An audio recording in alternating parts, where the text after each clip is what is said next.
All right. Hi, everyone. Welcome to the Santa Barbara Agile Meetup Group. My name is Mai Taralba, and I'm a co-organizer of the meetup along with Ellen Borden. The Santa Barbara Agile Meetup was founded in 2014 with the goal of bringing like-minded professionals together to network and to also bring in great quality speakers to inspire new ideas so we can immediately apply those ideas to both our work and personal lives. Today actually marks our 77th meetup. So I'm glad to say I think we are fulfilling our mission. We also have a LinkedIn group. We will put that link to the LinkedIn group in the chat. You're welcome to join that group to follow and any posts that we have there. You can also feel free to post questions or start a conversation or share opportunities with the LinkedIn group. I also want to say a very big thank you to Appfolio for generously sponsoring our meetup subscription fee. Appfolio is a Santa Barbara-based company creating scalable cloud-based property management software for commercial and real estate. We'd also like to thank all of you joining us today. If it wasn't for your participation and interest, that has allowed us to really share and create the community that we have. And also, if you or your company is interested in being a sponsor, please contact myself or Ellen for sponsorship opportunities. So with today's meetup, you've earned yourself an hour of community education units, or continuing education units. We're part of the Scrum Alliance and the Agile Alliance, so either one. And you can do that by self-claiming the credit by logging into their website and self-reporting onto your profile. So for today's agenda, our main presentation will run about 45 to 50 minutes. We will also have feedback and closing. If you have questions during the presentation, you're welcome to come off mute. We want to make this engaging, presentation, or you could also type your question in the chat. We will have a feedback survey at the end. And if you'd like a copy of today's presentation, there's also a white paper and the recording. Please send an email to Megan. We'll also put her email in the chat. And then stay tuned to our next meetup. That will be on November 3rd. We will have announcements about that meetup, both on our meetup page and in our LinkedIn group. So without further ado, our main presenter is Tracy Walton. Tracy began her tech career about 15 years ago as a product manager who was struggling with growing and launching new features in a waterfall environment with software development. It was really the one book by Mike Cohen, Succeeding with Agile, and a little mentoring where Tracy's life had changed. So as Director of Agile Services, she leads a lot of Agile ways of working and thinking. So I'm really excited and ecstatic to have Tracy. So I'll pass it over to you, Tracy. Thank you. Thank you for that introduction. Thank you for creating this community and inviting me to be a part of it. Thank you to everybody who has joined and is willing to spend some of their time with us today. I really appreciate it. I'm going to go ahead and share my screen here and we can get started. Now, Mai said, she mentioned as a moment ago that this can be a very interactive. Wait, I want to make sure. Is everybody seeing my screen? A thumbs up. Yep. Are you seeing? Actually, I'm going to stop this and share again. That one, share. Yes. Okay. So this can be interactive. Please use the chat or feel free to come off of mute. Thank you for the thumbs up. Those are really helpful too. As we go through our content today. So we're talking about 3 blind spots that every Agilist can use to be more influential. I'm assuming that if you're here, it's because you have some fondness in your heart for Agile, and that there is some influence that you want to impart on the world on behalf of the benefits of Agile. What we're going to cover today in these 3 blind spots focuses a lot on self-awareness, and we'll have some breakouts to practice. Like I said, it'll be interactive. So by the end of our 45 minutes, you'll have 3 new tools that you can use to be more influential. So let's get into the first one. The first one here is all about engaging in the feeling of your thinking. Now, I'm curious, what comes to mind with this concept for you? Anybody? I've got some chats coming in. Here we go. Emotions, self-awareness. Yep. Good, good. So bias. Love that one. These are good one words. Anything else? So engaging in the feeling of your thinking, I have 2 examples. One example to share is when I caught myself doing it in the moment. And another example is when I had some reflection time to look back and see how I was doing this. So I'm going to share the examples, and then we can talk a little bit more about why is this even important and what does this have to do with influence. So an example of engaging in the feeling of your thinking is really about getting into a story that we're making up. Sometimes we don't even know we're doing it. So Nancy, who said self-awareness, yes. We make up a story, and it doesn't even feel like we're making it up a lot of times. And then because of that story, it creates an emotion in us, right? We have a feeling on it. And then usually we act based on our feelings. We can take actions from those feelings.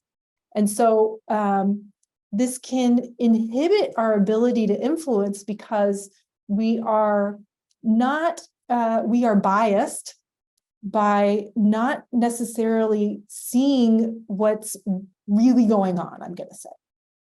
So, for example, I was facilitating a group exercise, and there was a woman who shared some of her thoughts and feelings, and she did it in a way that was pretty brash. And when she shared, what I noticed later was I immediately made up a story about her sharing. My story was, oh, no wonder she's mad and upset, because she put a lot of work into something that nobody is really paying attention to. And then I stopped there. It was a story I made up. Is that why she was brash? I don't really know, but I made that story up immediately after that, after she shared. And it prevented me from really getting curious. It prevented me from like going any further. I just made up the story, and there I was. And so that's one after the fact where I noticed it, but where it can be really, really beneficial and in our ability to influence is when you catch yourself in the moment. And catch yourself in the moment could be something like the example I gave is I've given before is when this notion first was presented to me, I thought, this is meaningless. What are you talking about? How is this even helpful? What do you mean my feelings aren't real? They're just coming from my thoughts. Well, that's crazy. If there's anything in the world I can count on, I can count on the feelings I have. So, okay, but I'm open to growing and learning, I think, as we all are. I'm sitting on a plane. There's a man and a woman get on. They're the last ones to get on. They've got a ton of luggage, and all the seats are full except for like one in the front and one in the back.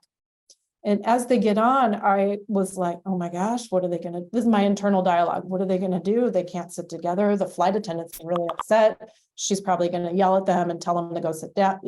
And I caught myself in the middle of this story, and I was like, oh, maybe now's the time to try out this engaging in the feeling of my thinking thing. Let's see if this is real. So what did I do? I asked myself to observe 3 things. What's happened? Just what do I observe? There's 2 adults getting on the plane.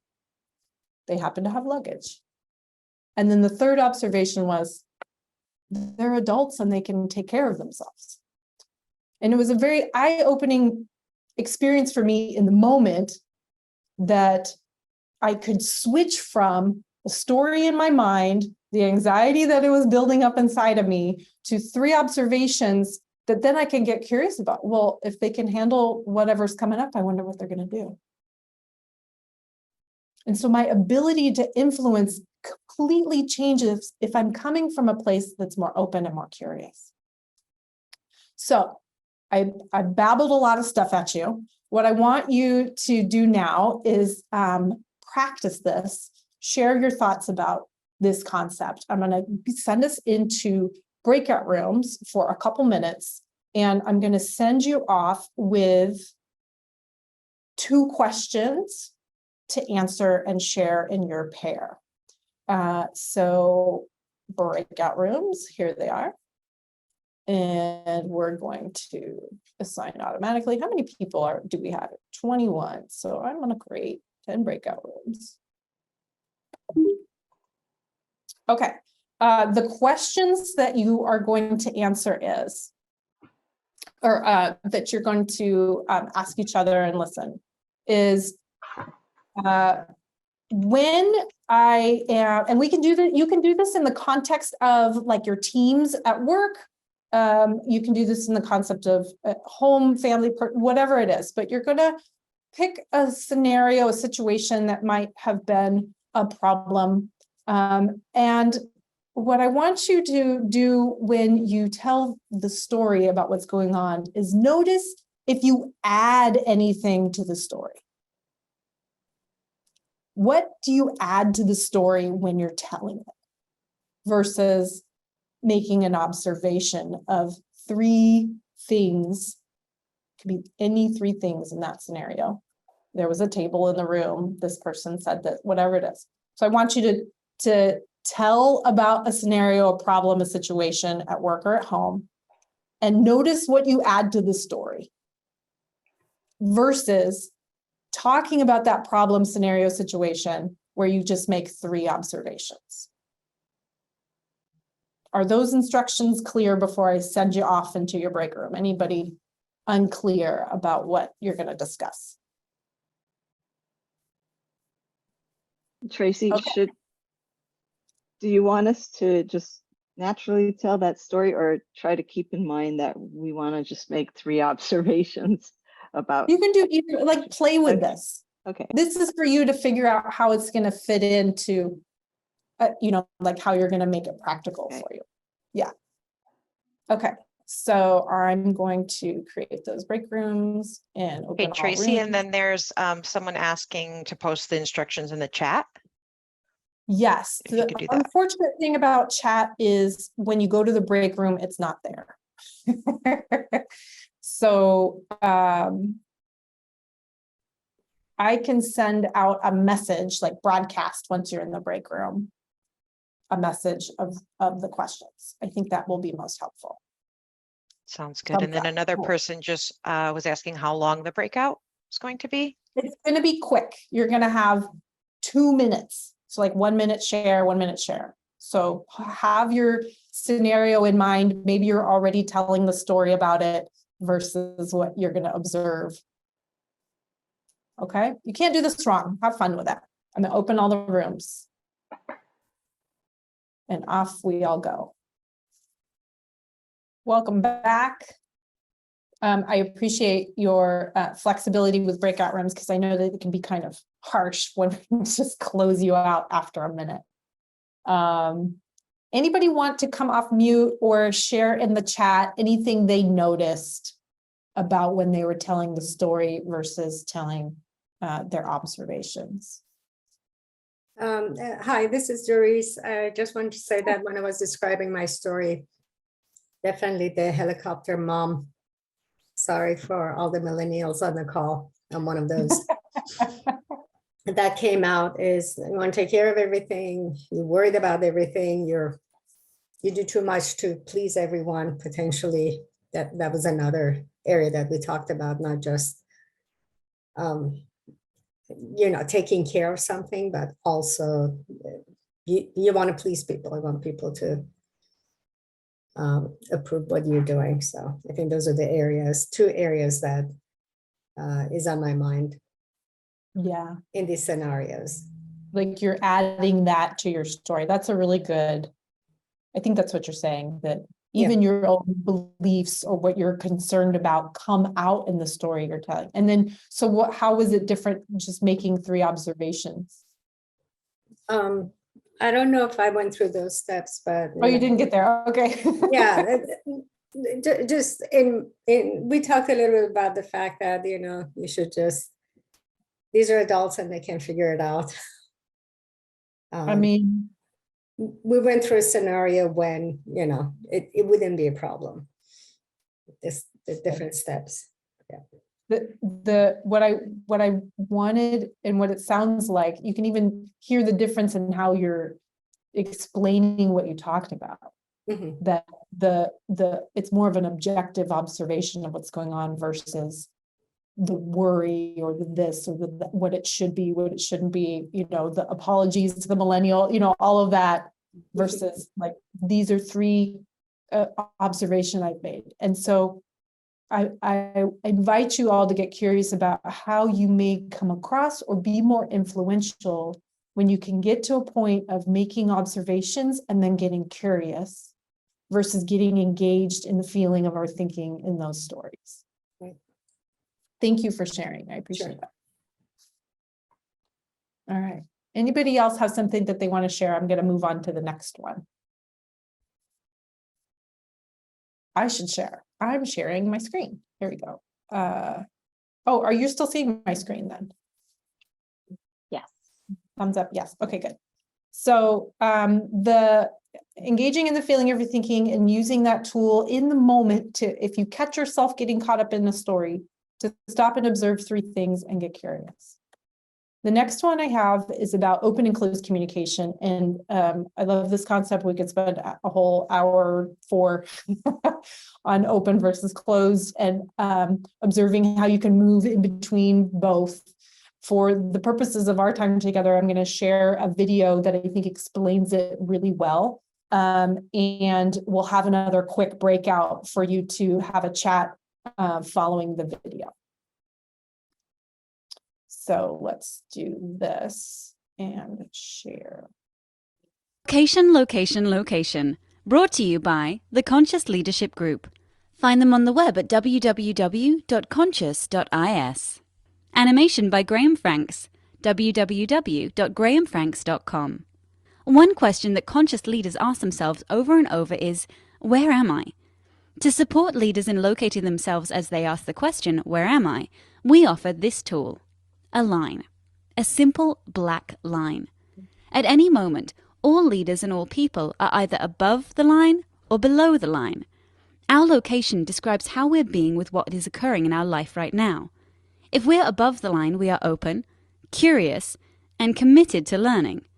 If we are below the line, we are closed, defensive, and committed to being right. Stop right now and simply ask yourself, where am I? In this now moment, am I above the line or below the line? Typically, when people are below the line, they believe certain things about the world. For example, they believe there is not enough. It could be that there's not enough money, or time, or space, or energy, or love. People below the line also believe that their story about the situation is right. People below the line also believe that there is a threat out there. Something or someone is threatening their desire for approval, control, or security. And people below the line see the situation as serious. The deeper below the line they are, the more serious things look. People below the line tend to behave certain ways as well. They tend to cling to an opinion, find fault and blame, gossip, explain, rationalize and justify, get overwhelmed, and avoid conflict or pursue conflict for the sake of winning. When people are above the line, they believe that learning and growing are more important than being right. They believe that all people and circumstances are their allies, here for their growth. They believe that from a distance, almost everything is funny. People above the line live in curiosity, listen deeply, speak unarguably, question all their beliefs, and live a life of play. Now, knowing what you know about being above or below the line, where are you? One thing to know as you consider this question: we're hardwired to go below the line. Literally, our brain is programmed to perceive threat, and when it does, a chemical cocktail courses through our veins, and we go below the line. This reaction was designed to help us survive in the presence of a real threat to our physical survival. An issue for modern-day leaders is that often our brains can't tell the difference between a threat to our physical survival and a threat to our ego or identity. We react and get defensive when we experience a threat to our ego. So in many ways, being below the line is natural and normal. But when we are below the line, we're not in a state, literally brain state, of high creativity, collaboration, innovation, and relational connection. We're simply trying to survive. Leaders today can't thrive if they're in survival mode. So the first activity of conscious leadership is location, location, location. In this now moment, where am I? Telling ourselves and others the truth about our current location begins the great conversation. Okay. So that is a great explanation of open close. One thing I want to reiterate before I send you into breakout rooms is there's sometimes a tendency to put a judgment on open is good and closed is bad. And I invite you to set that aside. Just like they said, we're wired. If we are aware, we can catch ourselves and ask, do we want to stay in closed or do we want to be in open? So your question for your breakout is, what might be different about your ability to influence when you are communicating from an open perspective versus a closed? Above the line, below the line. And when you're listening to the other person share, I want you to notice about how you're listening. Are you listening to understand, to respond? Are you listening from an open place? Okay. So what might be different about your ability to influence when you're above the line versus below the line? It's going to be quick again, 2-ish minutes. I'm going to move some people if there's switch ups in the rooms. So that's why a room or two had 3 people. So can I get a thumbs up if we're clear on the instructions? Thank you. Thank you. Awesome. Here we go. Welcome back. Anybody want to share something that they discussed, something new they noticed about open and closed in the chat, or you can unmute yourself? I'll go. I just, so we were just chatting, and so much depends on the situation, right? Whether you're open or closed, and oh yeah, right, and you have more practice. Oh yeah. In one situation than the other. You have practice behaving and responding in one way versus, yeah, it's so much depends on the situation and being able to respond appropriately in all situations. Difficult. Let's lower the bar a little bit and acknowledge our humanity that we're not, yeah, we'll miss it sometimes, but that's good. Yeah, sometimes closed, especially, is like very appropriate. Like, I need to get out of the situation. I'm not into being curious at the moment. Exactly. So I love that you called that out. Yeah. I think we had enough time. We had 3 of us, and Montine unfortunately didn't get to share as much as she would have liked. But in ours, one was about communication online or texting. So really, you don't get that feedback, you don't get that instant feedback, and sometimes you can't really understand what the text is about. Another one was more about command and control, when one person is getting kind of orders from her boss, but no feedback one way. And then another one was actually going to a job and being hired to do something, but being prevented from doing or using your expertise to do the work that you need. So those are the 3 we had. Those are the scenarios. And so did you get a chance to discuss how open and closed play into all of those scenarios? No, as I said, there were three of us, and Okay. we didn't get enough time. So Note yeah, to all of them are self, closed. All of them are closed, I think. Right, right, guys. Yeah, good. You know, like noticing what you notice is what's important, because all of these like tips I'm offering you matter in the moment. They matter when you can reflect back. And then like Nancy was saying, it really depends on the scenario and like what you're willing to practice, you know. So now you have some more to pull from to practice. You can practice noticing. You know, that's a really, really great ways to start. Okay, well, thank you, everybody. I'm going to move on to our last one, which is about Oh, Tracy, I'm sorry. There's a question. They want to know if open and closed communication is tied to open and closed mindset.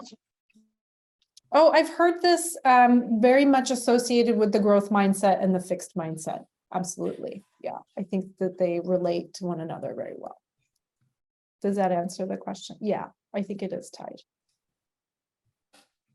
You know, I'm far more familiar with open and closed versus growth. And I just assume the story I tell myself is that growth mindset lines up really well with the open approach to communication.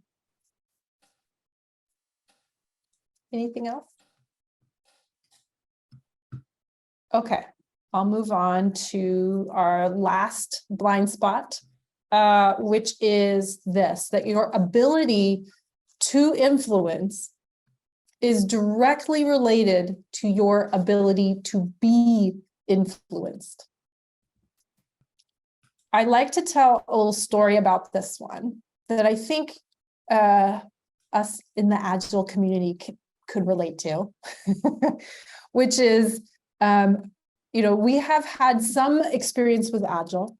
We have seen how it benefits us and our teams, our organizations, maybe even the world, right? We have a warm place in our heart for what Agile can bring. And so when we are in a situation working with an organization, in a team, whatever it might be, and we see, oh, I know this, I know Agile can help. So, you know, like I'm going to put together a presentation and walk into the room with the right folks, and I'm going to make my case, and everybody's going to be like, yes, this is a great idea. Why haven't we been doing this all along? And I'm going to jump on board on your train, and we're going to march forward, and everybody's going to go Agile. Like, does that happen? Absolutely not. Just no way. Would it be like, I would be lying if I didn't daydream about that happening, because like that would be so much easier, right? No, like the way that Agile or that any influence really happens comes down to collaboration, our ability to collaborate, which really comes down to this, like, am I willing to be influenced, open my mind, consider new options, as much as I am asking others to do the same? Because at the end of the day, any successful adoption of anything new, Agile or otherwise, comes because multiple people come together with their multiple perspectives and together make something new that could not have been made all by themselves if some hero had come in the world and said, thou shalt be all amazing. That's what this is speaking to. Go into those rooms and be what you're asking others to be. Open-minded, willing to collaborate and find a new way that together we're going to make up that wouldn't have happened if I just did everything myself. So the way that we're going to get to practice this is it's fun. It's a yes and game. And if anybody is a Scrum Master or an improv person in the room, you might already know this game. But what this game is about is changing the way we're thinking and listening so that we can say yes to the person who's speaking, right? When we're trying to influence others, we're listening in a way that lets us incorporate their perspectives, because those are important. They are coming with us. Whatever we're trying to create together, their perspectives are coming with us. So I'm going to listen in and see How are they right? How are they partially right? How can I incorporate their perspectives into what I am trying to influence? So in this game, it's the yes and game. What you're going to do is go to a picnic. And when you go to a picnic, you're going to say, I'm going to a picnic and I'm going to bring a cruise ship, or I'm going to a picnic and I'm going to bring the best bottle of wine from the deepest, darkest cellar. Whatever it is that comes to mind, you're going to say, we're going to a picnic and I'm going to bring blah. The next person is going to yes and you. They are going to incorporate whatever you're bringing to the picnic into whatever they're going to bring to the picnic. And you're going to keep going around and around and around until like it's just fun and crazy and whatever it is. Any questions about the yes and? Do you have to repeat what they said they were bringing, or just You don't say have yes to. and? Or I'm just wondering if there's like a memory component, or if it's just building on it. Does that make sense? You're really just building on it. And when you're listening to hear because what usually happens is I already thought of the thing I'm going to bring. And I'm just waiting for my turn to say my thing. And what you're going to do is change that and listen to what they're saying. And then in the moment, get creative about how you're going to make that part of yours. Any other questions? Okay, so I know some groups have 2, some have 3. Thank you again for your flexibility as we get into this. I'm going to open them all up and you'll have just a couple minutes. That was fun. Yay. Oh, good. What did you bring to your picnic? Let's see, lobster quiche, some bread and some various spreads, white and red wine, a Pinot, maybe a dry Riesling. What else? Oh, some waters and let's see, what else did we say? Napkins, tablecloth. What else did we have, Eliza? Was that the fun part? The creating the picnic? Was that the fun part? Yeah. Yeah. Welcome back, everybody. I hope you had some fun with that one. I see thumbs up. That's good. I'm curious if anybody had a noticing of what it felt like when the other person incorporated your idea into theirs. Anybody notice anything about that? I think it was like acknowledgement, of at least what we're hearing, and then quite possibly acknowledgement, and I'm gonna have to say like approval, something along those lines, like, yeah, okay, yeah, all right, I'm acknowledging that you're bringing that, but boy, that sounds good. Right. And would you say that because of that, you would be more engaged or more willing to collaborate? Oh, definitely more engaged. Oh my gosh, yeah. Yeah. Yeah. It also kind of creates this opportunity, because you think, instead of like a potluck where you might get a smorgasbord of insanity, of like random things, it sort of creates this opportunity for something more cohesive. Mm-hmm. Yes, absolutely. Yep. Good. I'm glad you liked playing with that, and you can take that experience with you as you go forth. One way that I personally practiced this was I decided that for a week, I would say yes to my 5-year-old daughter. Everything. And I was terrified. I was terrified. And the first day, like, I came home, I hadn't seen her. The next morning, she wakes up and she's like, Stretch. Hi, Mommy. I would really like to go to Hawaii. And I'm like, did somebody tell you that I'm like trying a new discipline of saying yes and trying out this new way of influence? This is ridiculous. That was going on inside of me. And then I said, well, why don't you tell me about what it is you love about Hawaii? Like, like a why, a curious question. And after some conversation, it turned out she really missed I have a cousin who lives there, and she really missed her. And so I was like, hey, how about we give her a call? Yeah, let's do that.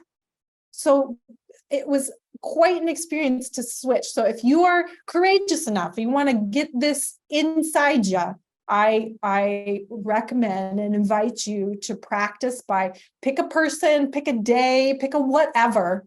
I mean, with my clients, I thought, how am I going to say yes to them? They have some crazy ideas. Like they pay me to help them. But it works because it changes the way you listen. So try that out.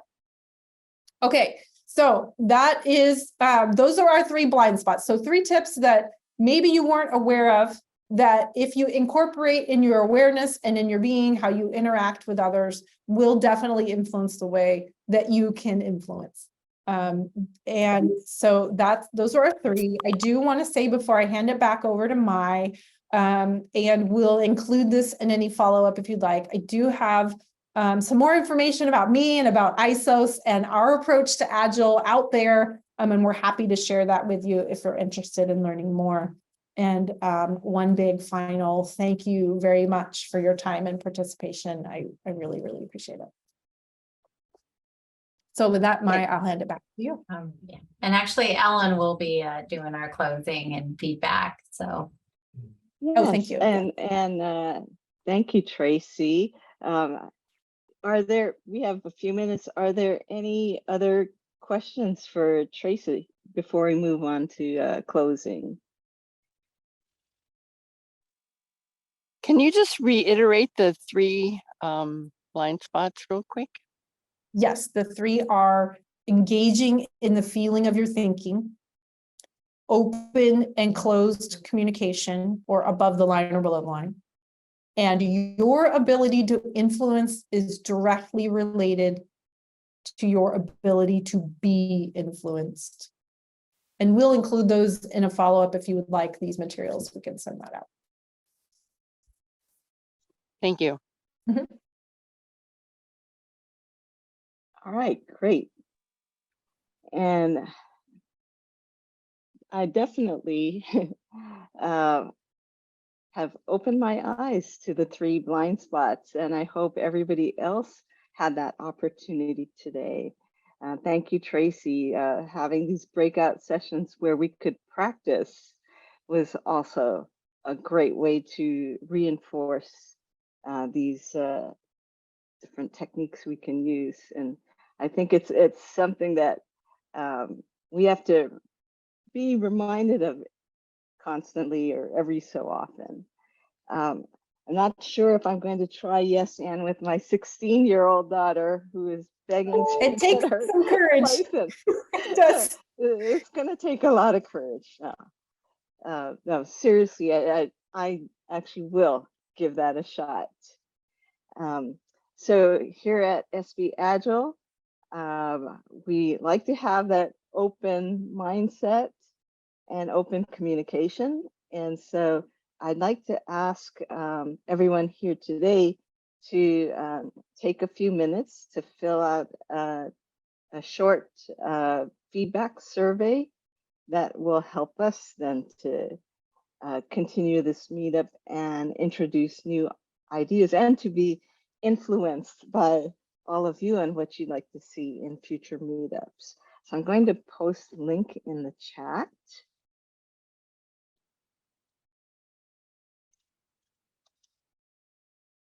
Okay, and so if you can click on that link, and also if you'd like to receive the white paper that Tracy had mentioned, the last question on the survey is a spot for you to include your email so that she can forward that, or Megan can forward that information to you.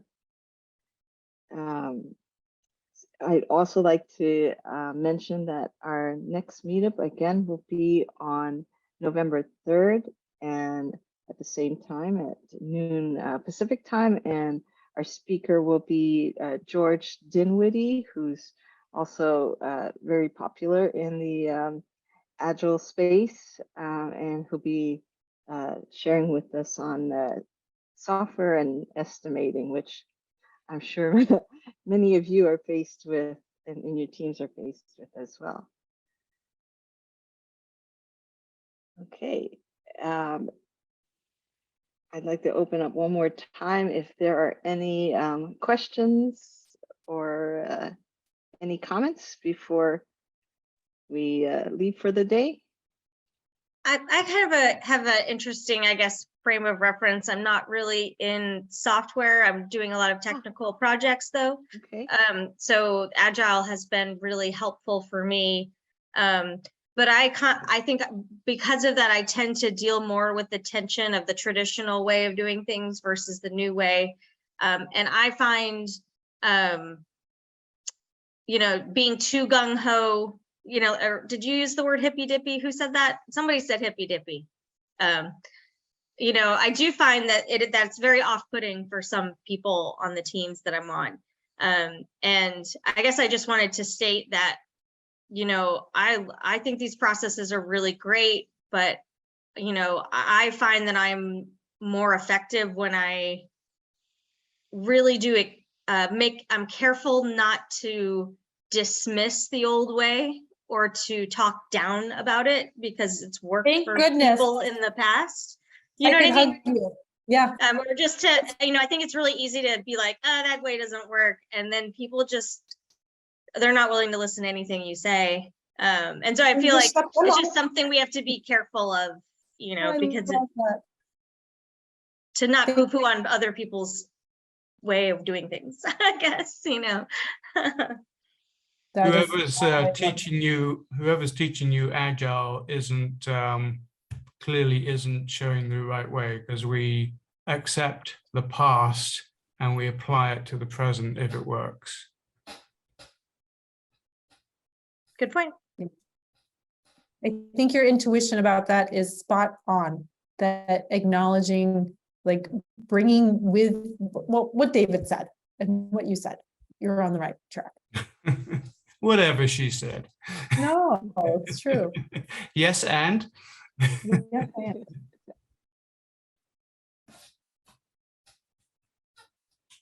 I just dropped my LinkedIn in there. I'd love to stay connected. If you love that too, please connect on LinkedIn and we'll stay in touch. All right, and with that, I'd like to wish everyone a great rest of your day, and thanks again for joining us today.